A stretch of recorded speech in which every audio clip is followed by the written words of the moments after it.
우리는 평생 참아라라는 말을 들으며 살아왔습니다. 어린 시절 부모님은 말했습니다. 참아야 어른이 된다.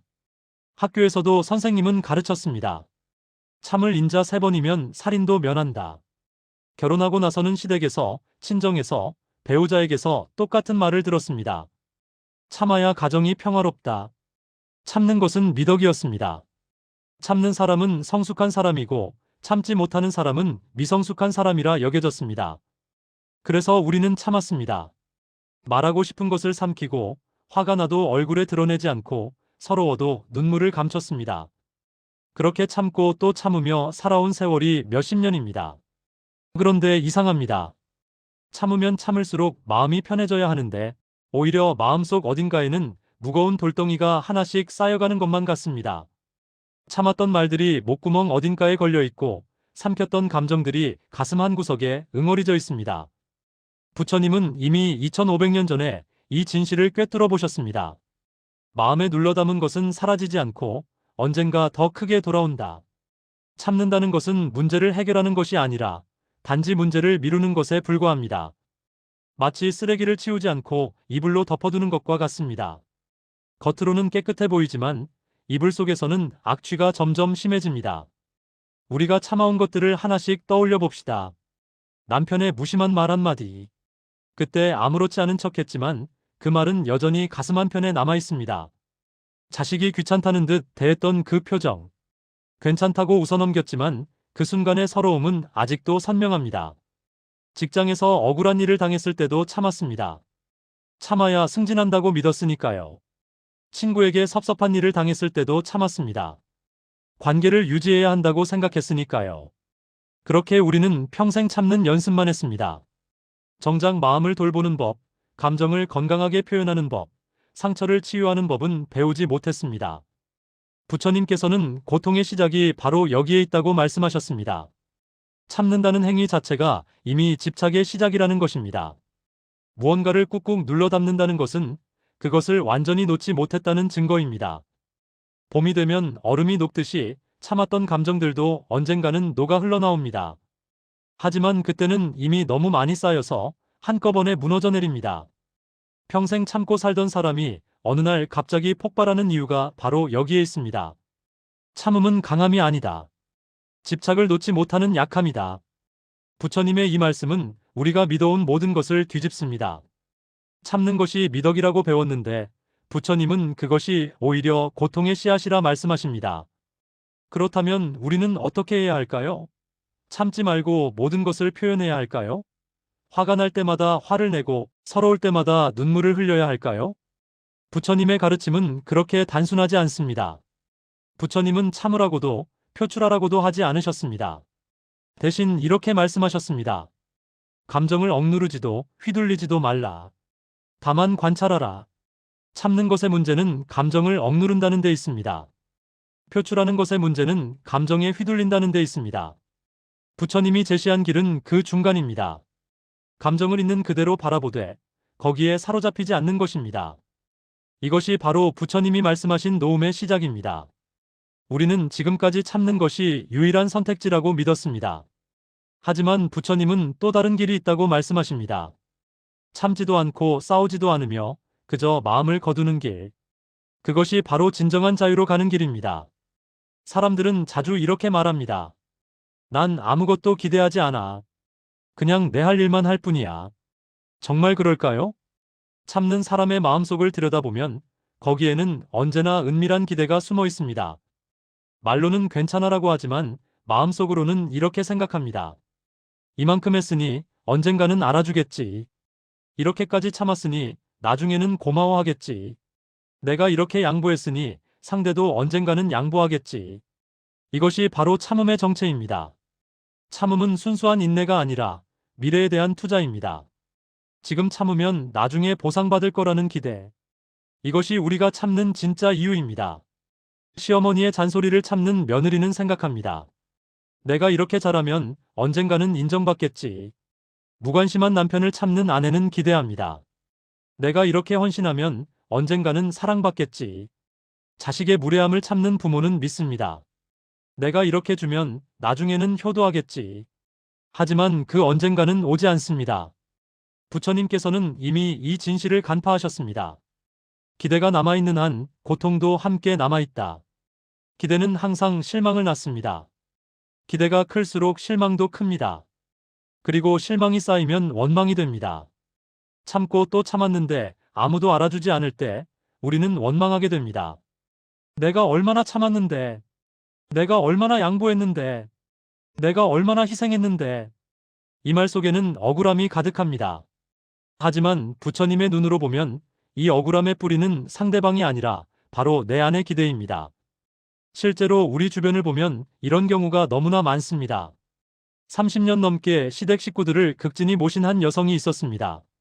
명절 때마다 혼자서 음식을 준비하고 시부모님 병원 때는 밤낮으로 간병했습니다. 참고 또 참으며 살았습니다. 그런데 시부모님이 돌아가시고 재산을 정리할 때 모든 재산은 아들들에게만 갔습니다. 그녀는 아무것도 받지 못했습니다. 그때 그녀는 말했습니다. 내가 그렇게 잘했는데 이럴 수가 있나요? 그녀의 참음은 순수한 효심이 아니었습니다. 마음 깊은 곳에는 이만큼 하면 인정받을 것이라는 기대가 있었습니다. 그 기대가 무너졌을 때 30년간 쌓인 참음은 한순간에 원망으로 변했습니다. 부처님은 이렇게 말씀하셨습니다. 조건 없는 베품만이 진정한 자유를 준다. 보답을 바라는 순간 그것은 이미 거래다. 참으면서 기대하는 것은 일종의 거래입니다. 내가 이만큼 참았으니 너도 이만큼 해줘야 한다는 무언의 계약. 하지만 상대방은 그 계약서에 서명한 적이 없습니다. 남편은 아내가 참고 있다는 것조차 모를 때가 많습니다. 자식은 부모가 얼마나 양보했는지 알지 못합니다. 시어머니는 며느리가 얼마나 힘든지 이해하지 못합니다. 그런데 우리는 상대방도 당연히 알고 있을 거라 착각합니다. 그리고 그 착각이 깨질 때 우리는 배신감을 느낍니다. 하지만 부처님께서 보시기에 이것은 배신이 아닙니다. 애초에 맺지 않은 약속이 지켜지지 않은 것뿐입니다. 상대가 변하기를 기대하지 말라. 기대하는 순간 너는 이미 자유를 잃었다. 진정한 참음과 기대 섞인 참음을 구별하는 방법은 간단합니다. 참은 후에 마음이 편한지 살펴보면 됩니다. 진정으로 놓아버린 참음이라면 참은 후에도 마음이 가볍습니다. 하지만 기대가 섞인 참음이라면 참은 후에도 마음 한구석이 무겁습니다. 언제쯤 알아줄까, 언제쯤 보답할까 하는 생각이 계속 맴돕니다. 어느 노스님의 이야기가 있습니다. 한 신도가 찾아와서 물었습니다. 스님, 저는 남편에게 평생 참고 살았습니다. 그런데 남편은 변하지 않습니다. 제가 뭘 잘못한 걸까요? 노스님은 조용히 대답했습니다. 보살님, 참으신 게 아닙니다. 기다리신 겁니다. 남편이 변하기를 기다리며 참으셨지요. 그것은 참음이 아니라 기대입니다. 그 말을 듣고 신도는 한참을 울었습니다. 자신이 평생 해온 참음이 사실은 기대였다는 것을 깨달았기 때문입니다. 부처님의 가르침은 명확합니다. 기대를 버리라는 것입니다. 상대가 변하기를 바라지 말고, 보답을 바라지 말고, 인정받기를 바라지도 말라는 것입니다. 그렇다면 무엇을 위해 선하게 살아야 할까요? 부처님은 답하십니다. 선행의 보상은 선행 그 자체에 있다. 착하게 살아서 얻는 가장 큰 이득은 착하게 사는 바로 그 순간의 평화다. 참는 것도 마찬가지입니다. 참음의 보상을 미래에서 찾지 마십시오. 참는 바로 그 순간 내 마음이 흔들리지 않는다면 그것으로 충분합니다. 하지만 참는 순간에도 마음이 괴롭다면 그것은 진정한 참음이 아닙니다. 그것은 참음이라는 이름으로 포장된 기대이고 인내라는 탈을 쓴 집착입니다. 진정으로 놓아버린 사람은 아무것도 기대하지 않습니다. 상대방이 변해도 좋고 변하지 않아도 좋습니다. 인정받아도 좋고 인정받지 못해도 좋습니다. 왜냐하면 이미 자기 마음을 지켰기 때문입니다. 기대를 놓는 순간 모든 관계는 가벼워진다. 우리는 화를 내면 안 된다고 배웠습니다. 화를 내는 사람은 수양이 부족한 사람, 품격이 낮은 사람이라고 여겨졌습니다. 그래서 우리는 화가 나도 꾹 참았습니다. 직장 상사가 부당하게 대해도 참았습니다. 배우자가 상처 주는 말을 해도 참았습니다. 자식이 무례하게 굴어도 참았습니다. 겉으로는 아무렇지 않은 척 웃으며 넘어갔습니다. 하지만 억지로 누른 분노는 정말 사라질까요? 결론부터 말하자면 사라지지 않습니다. 분노는 억눌러진 만큼 더 단단하게 굳어집니다. 마치 압력솥 안의 증기처럼 겉으로는 보이지 않지만 안에서는 점점 압력이 높아집니다. 어느 날 작은 불씨 하나가 떨어지면 그동안 쌓여온 분노가 한꺼번에 폭발합니다. 평소 같으면 웃고 넘어갔을 일에 갑자기 폭발하는 이유가 바로 여기에 있습니다. 부처님께서는 이미 이 진실을 꿰뚫어 보셨습니다. 분노를 억누르는 것이 수행이 아니다. 분노가 생긴 이유를 보는 것이 수행이다. 부처님은 분노 자체를 부정하지 않으셨습니다. 분노는 인간의 자연스러운 감정입니다. 부당한 일을 당했을 때, 소중한 것을 빼앗겼을 때, 존엄을 침해당했을 때 화가 나는 것은 당연합니다. 문제는 분노를 어떻게 다루느냐입니다. 첫 번째 방법은 분노를 억누르는 것입니다. 대부분의 사람들이 선택하는 방법입니다. 하지만 이 방법의 문제는 분노가 사라지지 않고 내면에 축적된다는 것입니다. 30년간 남편의 무시를 참아온 한 여성이 있었습니다. 남편이 술 먹고 들어와 함부로 대해도 참았습니다. 생활비를 제대로 주지 않아도 참았습니다. 다른 여자와 바람을 피워도 참았습니다. 그렇게 참고 살다가 어느 날 사소한 일로 폭발했습니다. 남편이 식탁에 놓인 반찬이 맛없다고 한마디 했을 뿐인데 그녀는 30년간 쌓인 분노를 쏟아냈습니다. 결국 그 부부는 이혼했습니다. 남편은 이해할 수 없다는 표정이었습니다. 겨우 그 정도 말에 왜 저렇게 난리인가.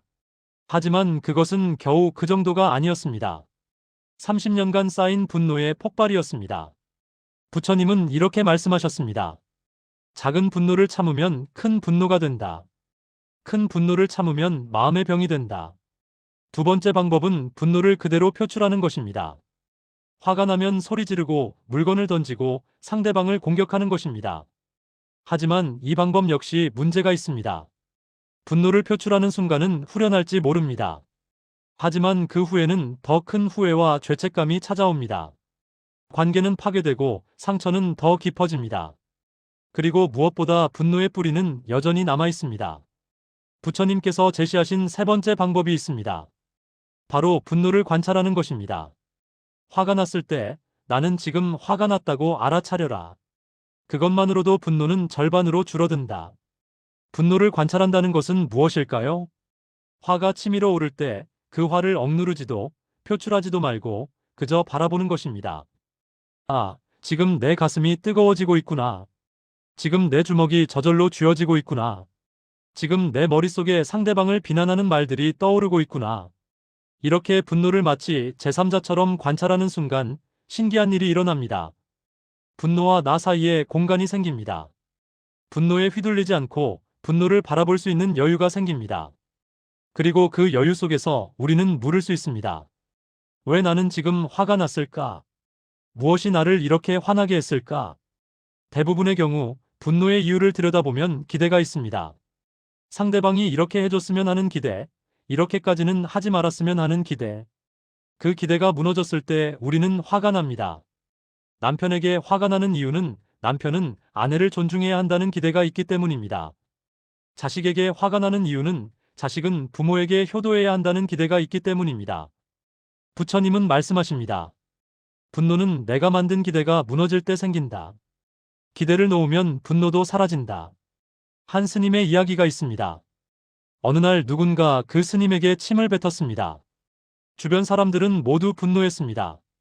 저 불경한 자를 어떻게 하겠습니까? 하지만 스님은 조용히 침을 닦으며 말했습니다. 저 사람은 침을 뱉을 만한 이유가 있었을 것입니다. 나는 그저 침을 닦으면 됩니다. 스님은 화가 나지 않았을까요? 아마 인간이라면 당연히 화가 났을 것입니다. 하지만 스님은 그 화를 억누르지도 표출하지도 않았습니다. 그저 관찰했고 이해했고 놓아버렸습니다. 분노는 적이 아니라 스승이다. 분노를 통해 나는 내 집착을 발견한다. 우리가 화가 나는 순간들을 돌아보면 거기에는 언제나 우리의 집착이 숨어 있습니다. 인정받고 싶은 집착, 사랑받고 싶은 집착, 존중받고 싶은 집착, 옳다고 인정받고 싶은 집착. 분노는 바로 그 집착이 건드려졌을 때 생기는 신호입니다. 그러니 분노가 일어날 때마다 우리는 물어야 합니다. 내 안에 어떤 집착이 건드려진 걸까? 그 질문에 솔직하게 답할 수 있을 때 우리는 비로소 분노로부터 자유로워질 수 있습니다. 우리 부모님 세대, 그리고 그 윗세대에서는 참는 사람이 칭찬받았습니다. 저 집 어른은 정말 인내심이 대단해. 평생 한마디 불평 없이 사셨어. 고생하면서도 내색 한 번 안 하시더라. 이런 말들이 최고의 찬사였습니다. 참는 사람은 덕이 높은 사람, 수양이 깊은 사람, 존경받아 마땅한 사람이었습니다. 특히 여성들에게는 참음이 필수 덕목이었습니다. 시집가면 참아야 하고, 아이를 낳아 키우며 참아야 하고, 늙어서까지 참아야 했습니다. 참는 여자가 현숙한 여자였고, 말 많은 여자는 버릇없는 여자였습니다. 그 시대에는 참음이 생존의 방식이었습니다. 가난했기 때문에 참아야 했고, 권력이 없었기 때문에 참아야 했고, 선택지가 없었기 때문에 참아야 했습니다. 하지만 그 많은 칭찬 뒤에는 아무도 묻지 않았습니다. 그 사람 마음은 괜찮은지, 평생 참고 살았다는 할머니의 마음이 정말 평화로웠는지 아무도 확인하지 않았습니다. 한마디 불평 없이 살았다는 할아버지가 정말 행복했는지 아무도 물어보지 않았습니다. 그저 겉으로 드러난 참음만 보고 그것을 미덕이라 칭찬했을 뿐입니다. 부처님께서는 이미 이런 사회적 칭찬의 허상을 꿰뚫어 보셨습니다. 세상의 칭찬을 얻기 위해 수행하지 말라. 타인의 평판은 바람과 같아서 끊임없이 변한다. 참음이 미덕이 되던 시대의 이면을 보면 거기에는 수많은 억눌린 고통이 있습니다. 평생 시댁 식구들을 모시며 사는 할머니가 있었습니다. 시어머니의 구박을 참았고 시누이들의 무시를 참았고 남편의 무관심을 참았습니다. 동네 사람들은 모두 그녀를 칭찬했습니다. 저 집 며느리는 정말 효부다. 하지만 그 할머니는 말년에 깊은 우울증에 빠졌습니다. 참고 또 참았던 세월이 어느 순간 무너져 내렸고 평생 눌러왔던 감정들이 한꺼번에 쏟아져 나왔습니다. 자식들은 이해할 수 없다는 표정이었습니다. 어머니는 평생 행복하게 사셨잖아요. 왜 갑자기 우울하다고 하세요? 하지만 그 할머니는 평생 행복한 적이 없었습니다. 그저 참고 있었을 뿐입니다. 행복한 척, 괜찮은 척, 만족하는 척 했을 뿐입니다. 부처님은 이렇게 말씀하셨습니다. 거짓 평화는 진정한 고통보다 더 괴롭다. 차라리 솔직한 고통이 치유의 시작이다. 참음을 강요하던 시대에는 솔직함이 금기였습니다. 힘들다고 말하면 나약한 사람, 아프다고 말하면 투정 부리는 사람, 싫다고 말하면 버릇없는 사람으로 여겨졌습니다. 그래서 사람들은 마음속 진실을 감춰야 했습니다. 힘들어도 괜찮다고 말하고, 아파도 견딜만하다고 말하고, 싫어도 좋다고 말해야 했습니다. 이런 거짓말이 쌓이고 쌓여서 결국 자기 자신조차 속이게 됩니다. 정말 괜찮은지 아닌지, 정말 행복한지 아닌지 스스로도 알 수 없게 됩니다. 한 중년 남성의 이야기가 있습니다. 그는 평생 모범적인 가장이었습니다. 회사에서 성실하게 일하고 집에 와서는 가족을 위해 헌신했습니다. 자식들 교육비 대느라 자신은 좋아하는 취미 하나 없이 살았습니다. 주변 사람들은 그를 칭찬했습니다. 정말 책임감 있는 가장이야. 하지만 정작 그는 행복하지 않았습니다. 아니, 행복한지 불행한지조차 느낄 수 없었습니다. 너무 오래 참다 보니 자신의 감정을 느끼는 능력 자체를 잃어버렸습니다.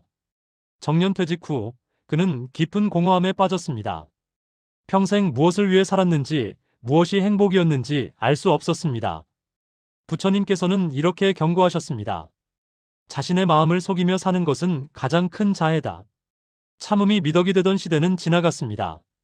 이제는 자신의 감정을 솔직하게 표현하고 자신의 필요를 당당하게 말하고 자신의 경계를 분명하게 지키는 것이 더 중요한 시대입니다. 하지만 아직도 많은 사람들, 특히 나이 든 세대는 옛날 방식에 갇혀 있습니다. 여전히 참는 것이 미덕이라 믿고 참지 못하는 것이 부끄러운 일이라 생각합니다. 부처님께서 우리에게 묻습니다. 타인의 칭찬과 자신의 평화 중 무엇을 택하겠는가? 세상이 칭찬하는 삶과 내 마음이 편안한 삶은 다를 수 있습니다. 타인이 보기에 훌륭한 삶이 정작 나에게는 고통스러운 삶일 수 있습니다. 부처님의 가르침은 명확합니다. 타인의 평가보다 자신의 마음을 먼저 보라는 것입니다. 세상의 칭찬보다 내면의 평화를 우선하라는 것입니다. 참음이 미덕이 되던 시대는 끝났습니다. 이제는 진정한 자유를 향해 나아갈 때입니다. 많은 사람들이 인내와 집착을 혼동합니다. 참고 견디는 것이라면 모두 인내라고 생각합니다. 하지만 부처님께서 말씀하신 진정한 인내와 집착으로 위장한 인내는 전혀 다릅니다. 옳아도 놓지 못하면 괴롭고 틀려도 집착하면 괴롭다. 이 말씀의 의미를 깊이 들여다봅시다. 진정한 인내는 마음이 평화롭습니다. 힘든 상황이지만 그것을 받아들이고 필요한 시간을 기다릴 수 있습니다. 조급하지 않고 불안하지 않습니다. 하지만 집착으로 위장한 인내는 마음이 괴롭습니다. 겉으로는 참는 것처럼 보이지만 속으로는 끊임없이 계산하고 기대하고 조바심 냅니다. 둘의 차이를 명확하게 보여주는 예가 있습니다. 어느 농부가 씨앗을 심었습니다. 씨앗이 자라려면 시간이 필요합니다. 진정한 인내를 가진 농부는 물을 주고 햇빛을 쬐어주고 조용히 기다립니다. 때가 되면 싹이 트리라 믿으며 자연의 섭리를 존중합니다. 하지만 집착에 사로잡힌 농부는 다릅니다. 매일 땅을 파헤쳐 씨앗을 확인합니다. 왜 아직 싹이 안 트지? 조바심을 내며 더 많은 물을 주고 억지로 땅을 뒤집습니다. 결국 씨앗은 싹도 틔우지 못하고 죽어버립니다. 우리 인생의 많은 일들이 이와 같습니다. 자녀를 키우는 것도 마찬가지입니다. 진정한 인내를 가진 부모는 아이가 천천히 자라는 것을 지켜봅니다. 넘어지면 스스로 일어나기를 기다리고 실패하면 배우기를 기다립니다. 하지만 집착에 사로잡힌 부모는 매 순간 간섭합니다. 왜 아직도 이것도 못해? 다른 아이들은 벌써 하는데. 아이의 속도를 존중하지 못하고 자신의 기대에 아이를 맞추려 합니다. 부처님께서는 이렇게 말씀하셨습니다. 진정한 인내는 놓아줌에서 온다. 집착하는 인내는 결국 고통을 키운다. 진정한 인내의 핵심은 놓아줌입니다. 내 뜻대로 되지 않아도 괜찮다는 것, 내 기대와 다르게 흘러가도 괜찮다는 것을 받아들이는 것입니다. 반면 집착의 핵심은 통제입니다. 결과를 내 뜻대로 만들려는 욕심, 상황을 내가 원하는 방향으로 이끌려는 욕심입니다. 부부 관계에서도 이 차이는 분명합니다. 진정한 인내로 배우자를 대하는 사람은 상대방의 단점을 있는 그대로 받아들입니다. 저 사람은 원래 저런 면이 있어. 그것도 저 사람의 일부야. 변화를 강요하지 않고 있는 그대로의 모습을 존중합니다. 하지만 집착으로 배우자를 대하는 사람은 끊임없이 변화를 요구합니다. 내가 이렇게까지 참는데 당신은 왜 변하지 않아? 참는다는 명목으로 상대방을 변화시키려 합니다. 이것은 인내가 아니라 조건부 사랑입니다. 네가 변하면 사랑해주겠다는 거래입니다. 조건 없이 받아들이는 것이 사랑이다. 조건을 달고 기다리는 것은 집착이다. 직장 생활에서도 마찬가지입니다. 진정한 인내를 가진 사람은 자신이 할 수 있는 일을 묵묵히 합니다. 인정받지 못해도 괜찮고 승진하지 못해도 괜찮습니다. 자신의 일 자체에서 의미를 찾습니다. 하지만 집착에 사로잡힌 사람은 끊임없이 계산합니다. 내가 이만큼 했으니 승진해야 해. 내가 이렇게 헌신했으니 인정받아야 해. 참고 견디지만 그 뒤에는 보상에 대한 기대가 가득합니다. 부처님께서는 이 차이를 정확히 짚으셨습니다.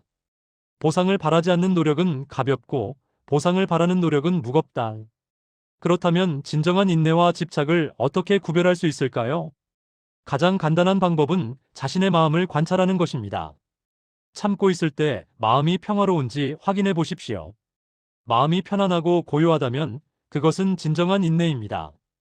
하지만 마음이 불편하고 억울하고 분하다면 그것은 집착입니다. 또 하나의 방법은 결과에 대한 태도를 살펴보는 것입니다.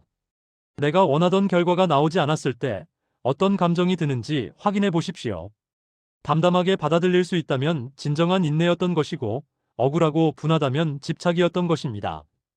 한 선승의 이야기가 있습니다. 그는 평생 한절에서 수행했습니다.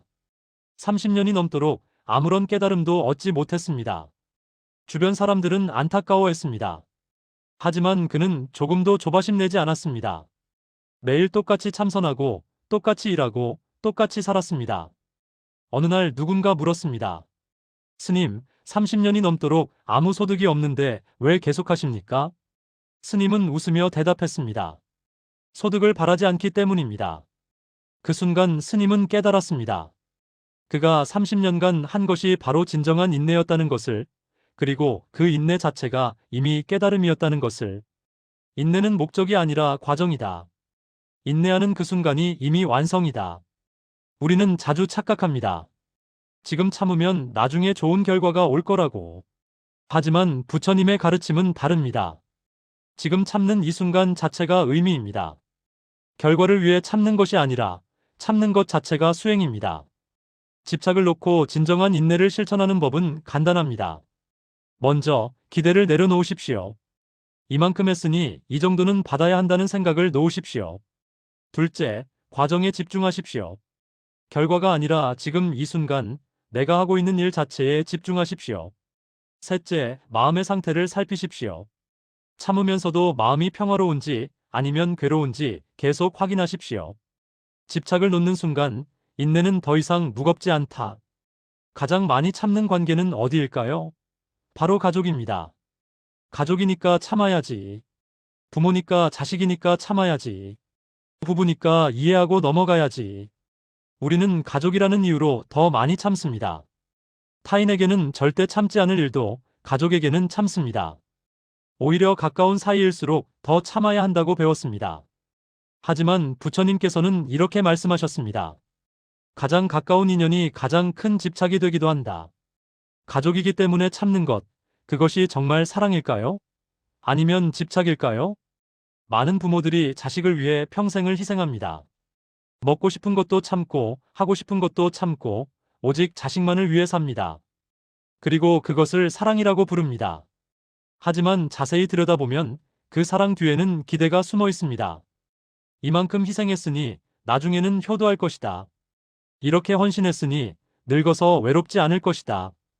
이것은 순수한 사랑이 아니라 투자입니다. 지금 참고 주면 나중에 돌려받을 거라는 계산입니다. 한 어머니의 이야기가 있습니다. 그녀는 세 자녀를 키우느라 평생을 희생했습니다. 자신의 꿈도, 취미도, 친구도 모두 포기하고 오직 자식들만을 위해 살았습니다. 자식들이 장성해서 각자 가정을 꾸렸습니다. 어머니는 이제 자식들이 곁에 있어 주길 기대했습니다. 하지만 자식들은 바빴습니다. 명절에도 잠깐 들렀다가 가고 전화도 가끔씩만 했습니다. 어머니는 서운했습니다. 내가 얼마나 희생했는데. 하지만 자식들은 이해하지 못했습니다. 엄마가 알아서 하신 건데 왜 우리한테 서운해하세요? 부처님께서는 이런 관계의 본질을 꿰뚫어 보셨습니다. 강요되지 않은 희생은 아름답지만 보답을 바라는 희생은 무거운 짐이 된다. 가족 관계에서 참음이 문제가 되는 이유는 그 참음이 대부분 일방적이기 때문입니다. 며느리는 시어머니에게 참고, 아내는 남편에게 참고, 부모는 자식에게 참습니다. 하지만 그 참음이 서로 주고받는 것이 아니라 한쪽만 일방적으로 참는 경우가 많습니다. 그리고 그렇게 참다가 어느 순간 폭발합니다. 내가 얼마나 참았는데. 나도 인간이야. 더 이상 못 참겠어. 하지만 이미 관계는 돌이킬 수 없을 만큼 상처받은 후입니다. 부처님께서는 이렇게 말씀하셨습니다. 말하지 않은 기대는 상대방에게 빚이 아니다. 스스로 만든 짐일 뿐이다. 가족이라고 해서 모든 것을 참을 필요는 없습니다. 오히려 가족이기 때문에 더 솔직해야 합니다. 힘들면 힘들다고 말하고, 서운하면 서운하다고 표현하고, 싫으면 싫다고 말할 수 있어야 합니다. 하지만 많은 사람들이 가족에게는 그렇게 하지 못합니다. 가족인데 이런 말까지 해야 하나? 가족이면 당연히 알아야 하는 거 아닌가? 이런 생각이 문제입니다. 가족이라고 해서 자동으로 서로를 이해하는 것은 아닙니다. 가족도 서로에게 배워가야 하고, 소통해야 하고, 이해하려 노력해야 합니다. 한 부부의 이야기가 있습니다. 아내는 20년 동안 남편의 무관심을 참았습니다. 남편은 집에 오면 TV만 보고 아내와 대화를 나누지 않았습니다. 아내는 서운했지만 말하지 않았습니다. 남편이 피곤하겠지. 내가 참아야지. 하지만 20년 후 아내는 더 이상 참을 수 없었습니다. 이혼을 요구했습니다. 남편은 황당했습니다. 갑자기 왜 이래? 우리 그동안 잘 살았잖아. 아내가 대답했습니다. 당신만 잘 살았지. 나는 20년 동안 죽어 있었어. 남편은 전혀 몰랐습니다. 아내가 참고 있었다는 것을, 아내가 서운해했다는 것을, 아내가 외로워했다는 것을. 부처님께서는 이렇게 말씀하셨습니다. 침묵은 때로 소통의 단절이다. 진정한 사랑은 말로 표현되어야 한다.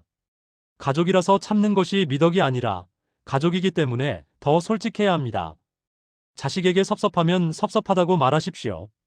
배우자에게 서운하면 서운하다고 표현하십시오. 부모에게 힘들면 힘들다고 털어놓으십시오. 물론 표현하는 방식은 중요합니다.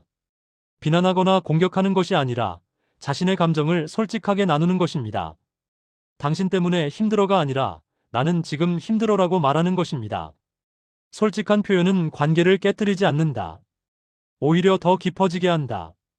가족이라는 이유로 무조건 참기보다는 건강한 경계를 세우는 것이 필요합니다. 부모라고 해서 자식의 모든 것을 간섭할 권리는 없습니다. 자식이라고 해서 부모의 모든 것을 책임져야 하는 것은 아닙니다. 배우자라고 해서 서로의 모든 것을 공유해야 하는 것도 아닙니다. 각자의 영역을 존중하고 각자의 선택을 인정하고 각자의 삶을 응원하는 것. 그것이 진정한 가족의 사랑입니다. 부처님께서는 이렇게 말씀하셨습니다. 진정한 사랑은 집착하지 않는다. 가까이 있되 얽매이지 않고 아끼되 소유하지 않는다. 가족이라서 더 참아야 한다는 생각을 내려놓으십시오. 대신 가족이기 때문에 더 솔직하고 더 존중하고 더 자유롭게 사랑하십시오. 그것이 진정으로 가족을 사랑하는 길입니다. 많은 사람들이 놓는다는 말을 오해합니다. 놓는다는 게 뭐야? 그냥 포기하고 도망가는 거 아니야? 놓는 건 비겁한 거 아니야? 놓으면 내가 지는 거 아니야? 이런 질문들 뒤에는 두려움이 숨어 있습니다. 놓으면 패배자가 될 것 같은 두려움, 약한 사람으로 보일 것 같은 두려움입니다. 하지만 부처님께서는 전혀 다르게 말씀하십니다. 놓는다는 것은 패배가 아니라 자유다. 놓는다는 것은 무엇일까요? 포기하는 것이 아닙니다. 도망치는 것도 아닙니다. 놓는다는 것은 집착을 거두는 것입니다. 변하지 않는 사람을 변화시키려는 집착을 놓는 것입니다. 나를 인정하지 않는 사람에게 인정받으려는 집착을 놓는 것입니다. 나를 사랑하지 않는 사람에게 사랑받으려는 집착을 놓는 것입니다. 이것은 상대방을 포기하는 것이 아니라 상대방을 있는 그대로 받아들이는 것입니다. 한 여성의 이야기가 있습니다. 그녀는 10년간 남편의 술버릇을 고치려 애썼습니다. 매일 술을 마시고 늦게 들어오는 남편을 기다리며 온갖 방법을 다 써봤습니다. 사정하고 화내고 울고 협박하고 애원했습니다. 하지만 남편은 변하지 않았습니다. 어느 날 그녀는 깨달았습니다. 남편은 변하지 않을 것이다. 내가 아무리 애써도 소용없다. 그 순간 그녀는 놓았습니다. 남편을 변화시키려는 집착을 놓았습니다. 사람들은 물었습니다.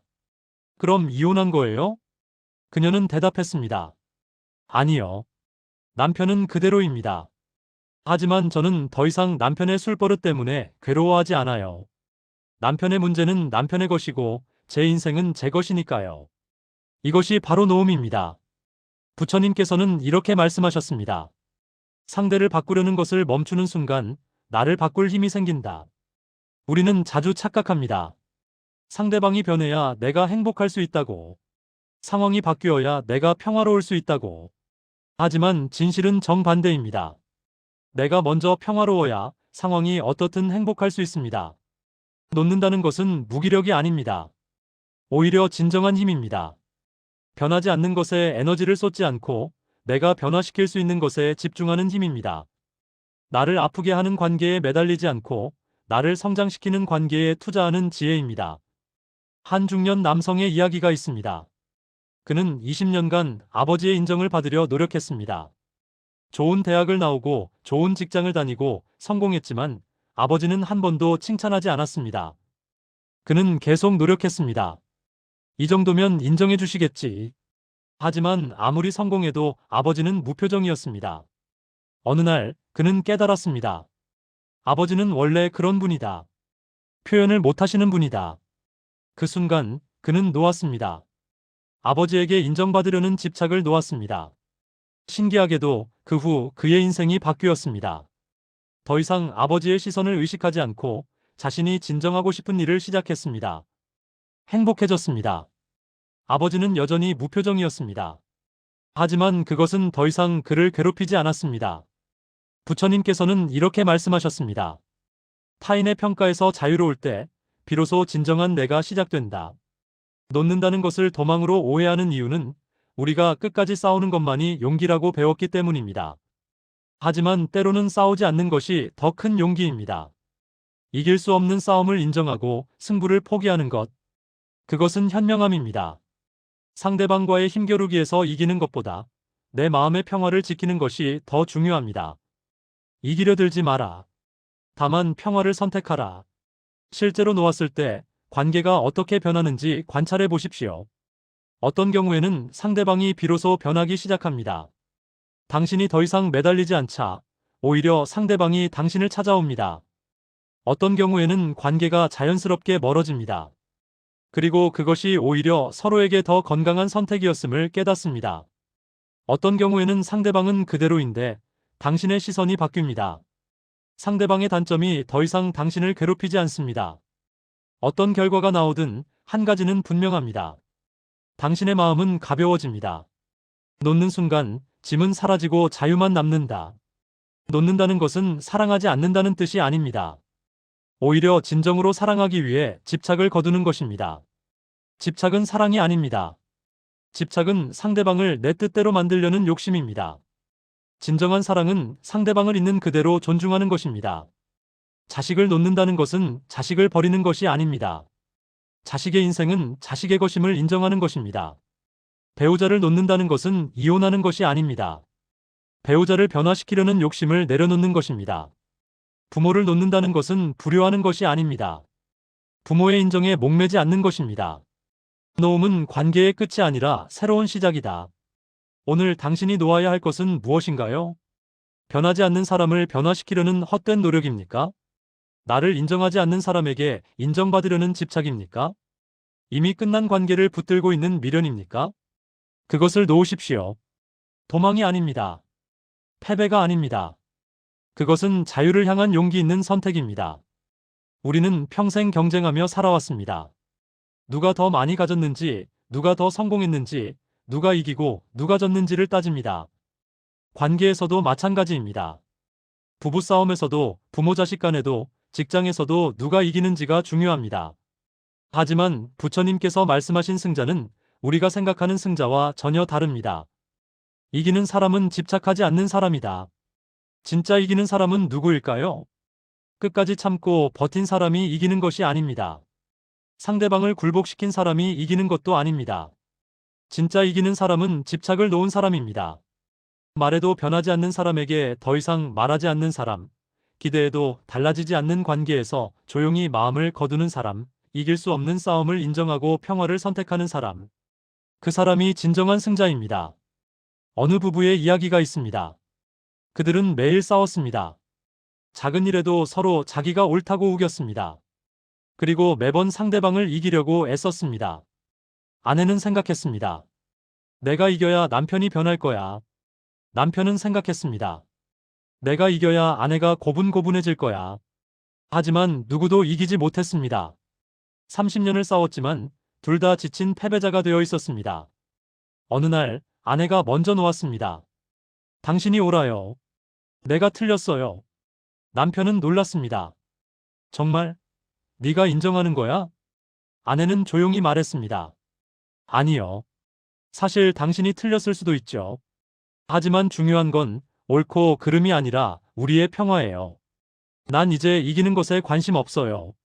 그 순간 오히려 남편의 마음이 변했습니다. 지금까지 자신이 얼마나 고집스러웠는지 깨달았습니다. 부처님께서는 이렇게 말씀하셨습니다. 이기려 들지 않을 때 비로소 이긴다. 우리가 관계에서 이기려고 할 때 실제로 얻는 것은 무엇일까요? 논쟁에서 이겨도 상대방의 마음을 얻지 못합니다. 싸움에서 이겨도 관계는 망가집니다. 내 주장을 관철시켜도 공허함만 남습니다.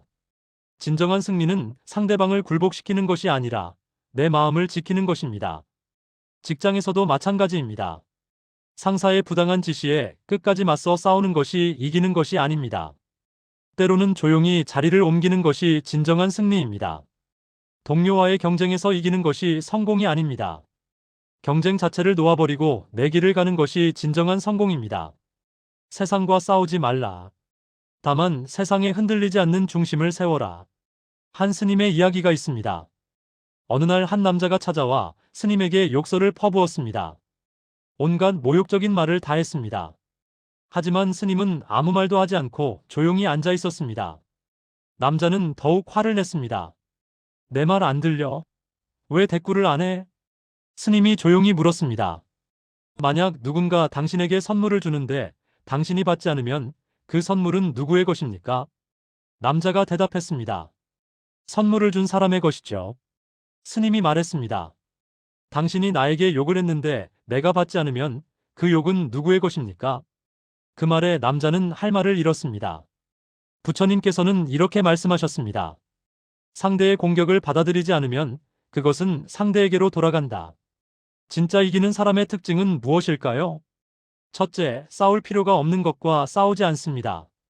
변하지 않을 사람을 변화시키려고 에너지를 낭비하지 않습니다. 둘째, 옳고 그름에 집착하지 않습니다. 내가 옳다는 것을 증명하는 것보다 평화를 선택하는 것이 더 중요합니다. 셋째, 상대방의 반응에 흔들리지 않습니다. 누가 뭐라 하든 내 중심을 지킵니다. 넷째, 필요하면 떠날 줄 압니다. 머물러 있어야 한다는 집착이 없습니다. 머무는 것도 떠나는 것도 자유로운 사람이 진정한 승자다. 세상은 우리에게 이렇게 가르쳤습니다. 이겨라. 지면 패배자다. 하지만 부처님은 다르게 말씀하십니다. 이기려 들지 마라. 집착을 놓아라. 누가 옳은지 가리는 것보다 내 마음이 평화로운 것이 중요합니다. 누가 이겼는지 따지는 것보다 관계가 건강한 것이 중요합니다. 끝까지 버티는 것보다 적절히 놓을 줄 아는 것이 중요합니다. 진정한 승리는 전쟁을 끝내는 것이다. 오늘 당신은 누구와 싸우고 있습니까? 변하지 않는 배우자와 매일 옳고 그름을 다투고 있습니까? 인정하지 않는 부모에게 계속 인정받으려 애쓰고 있습니까? 무시하는 상사에게 계속 인정받으려 노력하고 있습니까? 그 싸움을 멈추십시오. 이기려 들지 마십시오. 당신이 옳다는 것을 증명하려 들지 마십시오. 대신 조용히 당신의 평화를 지키십시오. 그것이 진정한 승리입니다. 놓는다는 말은 쉽지만 실천은 어렵습니다. 머리로는 이해가 되는데 막상 놓으려고 하면 쉽지 않습니다. 정말 놓아도 될까? 놓으면 어떻게 될까? 놓고 나서 후회하지 않을까? 이런 두려움이 우리를 붙들고 있습니다. 하지만 부처님께서는 이미 답을 주셨습니다. 내려놓는 순간 이미 절반의 고통은 끝났다. 놓는 순간 무슨 일이 일어날까요? 먼저 명확히 해야 할 것이 있습니다. 놓는다고 해서 상대방이 변하는 경우는 거의 없습니다. 당신이 기대를 놓아도 남편은 여전히 무관심할 수 있습니다. 당신이 집착을 놓아도 자식은 여전히 무례할 수 있습니다. 당신이 인정에 대한 욕심을 놓아도 상사는 여전히 당신을 인정하지 않을 수 있습니다. 외부 상황은 거의 변하지 않습니다. 하지만 한 가지는 분명히 변합니다. 바로 당신의 마음입니다. 한 여성의 이야기가 있습니다. 그녀는 10년간 시어머니의 간섭에 시달렸습니다. 요리하는 방법부터 아이 키우는 방법까지 모든 것을 지적당했습니다. 처음에는 참았습니다. 시어머니를 변화시켜야 해. 온갖 방법을 써봤습니다. 잘 보이려고 애쓰고 싫은 내색을 하지 않고 시키는 대로 따랐습니다. 하지만 시어머니는 변하지 않았습니다. 오히려 간섭은 더 심해졌습니다. 어느 날 그녀는 깨달았습니다. 시어머니는 변하지 않을 것이다. 시어머니는 원래 저런 분이다. 그 순간 그녀는 놓았습니다. 시어머니를 변화시키려는 집착을 놓았습니다. 신기하게도 그 후 시어머니의 간섭이 더 이상 그녀를 괴롭히지 않았습니다. 시어머니는 여전히 간섭했지만 그녀의 마음은 흔들리지 않았습니다. 시어머니는 저렇게 말씀하시는 분이구나. 나는 내 방식대로 하면 돼. 부처님께서는 이렇게 말씀하셨습니다. 세상을 바꿀 수는 없어도 세상을 보는 눈은 바꿀 수 있다. 놓는다는 것은 포기가 아니라 관점의 전환입니다. 상대방을 바꾸려는 관점에서 나를 지키는 관점으로의 전환입니다. 외부를 통제하려는 관점에서 내면을 다스리는 관점으로의 전환입니다. 이 전환이 일어나는 순간 마음은 정말로 가벼워집니다. 지금까지 우리를 짓눌렀던 무게가 무엇이었는지 아십니까? 상대방을 변화시켜야 한다는 부담, 상황을 통제해야 한다는 압박, 모든 것을 내 뜻대로 만들어야 한다는 강박. 이것들이 우리를 짓누르고 있었습니다. 하지만 놓는 순간 이 모든 무게가 사라집니다. 집착은 무게고 놓음은 날개다. 놓는 것의 효과는 즉각적입니다.